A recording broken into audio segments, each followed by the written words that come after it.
Hi, my name is Phil. I like to talk about politics, and in this video I'd like to discuss the measures being taken by Jo Swinson and her Liberal Democrats to attract investment and support from Conservative backing businesses, or ones who normally support the Conservatives, ahead of the general election next month, and how, even if the plan succeeds, I'm not sure it's going to allow her to wield any real power. But first, if you'd like to receive notifications for upcoming videos, then please subscribe to the channel and click the bell notification icon. So, whatever has been agreed behind closed doors between the Conservatives and the Brexit Party, Boris Johnson no longer has to worry about losing safe Tory seats to opposition parties as a result of his votes being split with Farage. He still has the problem of the Brexit Party candidates potentially standing in Conservative target seats, but he also has a major problem in that his rapid lurch to the right has potentially disenfranchised himself from the centre-right moderates, especially anti-Brexit voters. Now, it's these people that Jo Swinson is seeking to attract to her cause. She has said that being pro-business and pro-Brexit are incompatible.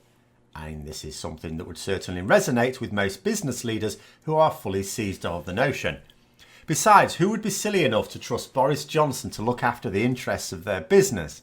This is the guy who, when he was asked about the impact of Brexit on business, said, business.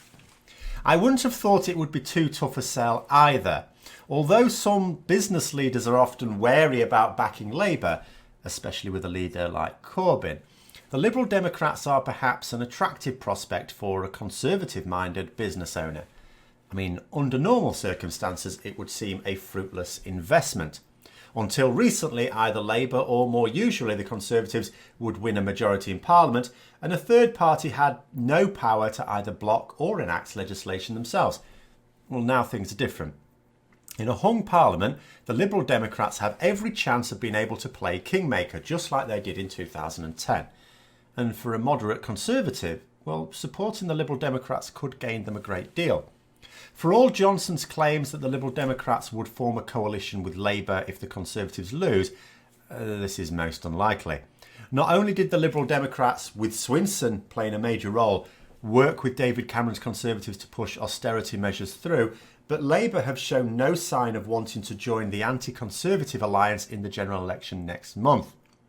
So Swinson has also yet again and recently completely ruled out any cooperation with Jeremy Corbyn. In fact, she's gone one further and said that she would oppose him getting into number 10.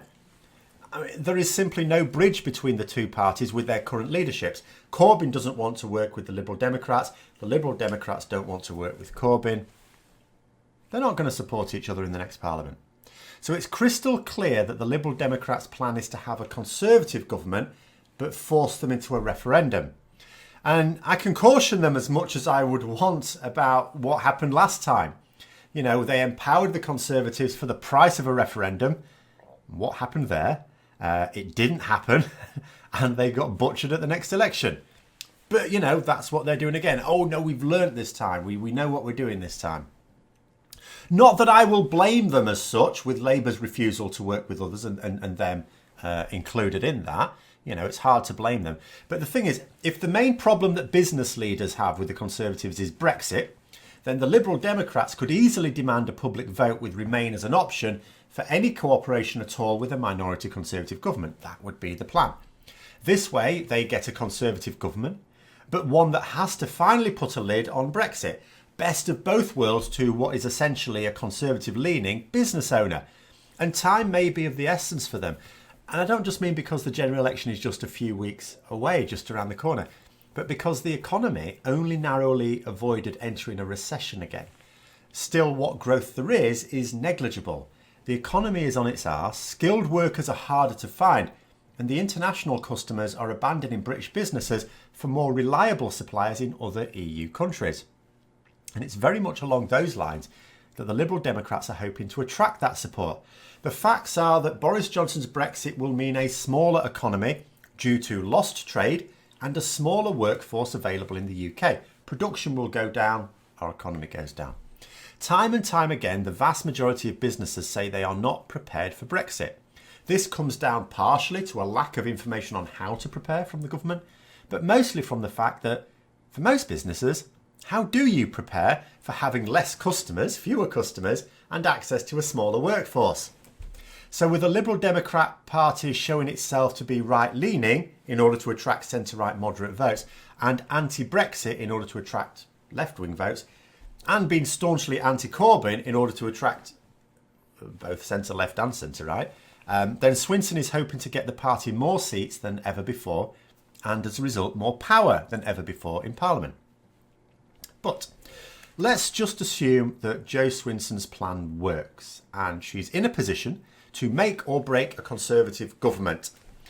I do have a couple of questions, and I've been rolling around these in my head for like the past week. The first is she bluffing? And if so, will that bluff be called? Now, what I mean by that is she could easily go to Boris Johnson after the election. Let's say he's got a minority. He's got like, say, 280 MPs or something. She's got about 60. And, he finds himself the leader of the largest party, but in a minority. She says that she will support his government, provided he puts his deal to the public in a referendum with Remain as an option, all binding, all sorted. The thing is, what if Johnson refuses? After all, Nigel Farage tried to get a pact with Johnson, but it failed because Nigel Farage didn't have a backup plan. This notion, which was an absolute nonsense from Brexiteers saying, we need the power to be able to walk away and walk away from the negotiating table. It only works if the other side need the deal more than you do. It didn't work with Brexit because we need the deal more than the EU does. Yes, the EU wants it, but we need it more. Similarly with Nigel Farage. Nigel Farage needed the pact more than Boris Johnson did. Boris Johnson wanted the Brexit party to step away from those seats, but he knew that it doesn't help the Brexit party's cause to take on the Conservatives in the election. It means you definitely kill off Brexit. There's no chance of Brexit going ahead if that happened. So he held all the cards. So he will approach a negotiation with Jo Swinson probably along the same lines. What's the Liberal Democrats' backup plan? If Johnson refuses to their demands, what are they going to do? Oh, we'll go and support the Labour government then. Numbers allowing, of course, numbers allowing. But the problem is that Swinson said she'd never let Corbyn in number 10. She's insisted that, just this week. No chance of her allowing Jeremy Corbyn to get his hands in number 10. Now that makes her negotiating position a lot weaker than it really should be. It makes it so that Boris Johnson is the one who can walk away from the negotiating table. He'll just carry on as a minority government for a little bit until something happens. And my second question is, can her offer hold any weight for a Prime Minister? Let's say Boris Johnson wanted that majority. He didn't want the Liberal Democrats to go away because it could be that their backup plan is like, OK, we can't put Jeremy Corbyn in number 10. We'll have to say Boris Johnson becomes Prime Minister, but we're going to block all his legislation. Labour agree that we should have a confirmatory public vote. So we as a parliament, against the Conservatives, will just legislate for a referendum. We'll just do that. And maybe at that point, the impetus is there for it. So that could be a real threat to Boris Johnson. So he may believe that actually he wants that deal. But here's the thing. This is the second question. Is he going to accept support from the Liberal Democrats when he's going to be leading the Conservative Party, which will have the greatest proportion of hard right MPs in living memory? After all, it's no good him accepting the help of 60 or 70 Liberal MPs if he loses the support of 150 Conservative MPs, who will be most unimpressed if Johnson agrees to another referendum. Because that's the consequence of his lurch to the right. Centre-right Conservative MPs, moderate MPs, have been standing down. Their place is often taken up with hardline candidates, some really unpleasant ones. Boris Johnson will have no real wriggle room to move away from this hardline position. He really is going into this general election fully committed to getting a working majority, and he may well do. But the Liberal Democrats are equally committed to a strategy of stopping them getting a majority and then tempering that Conservative minority government to stop Brexit. But I don't see how it can work. Those two questions just don't, in my opinion, have reasonable answers that can lead to a Conservative government that supports a Brexit referendum.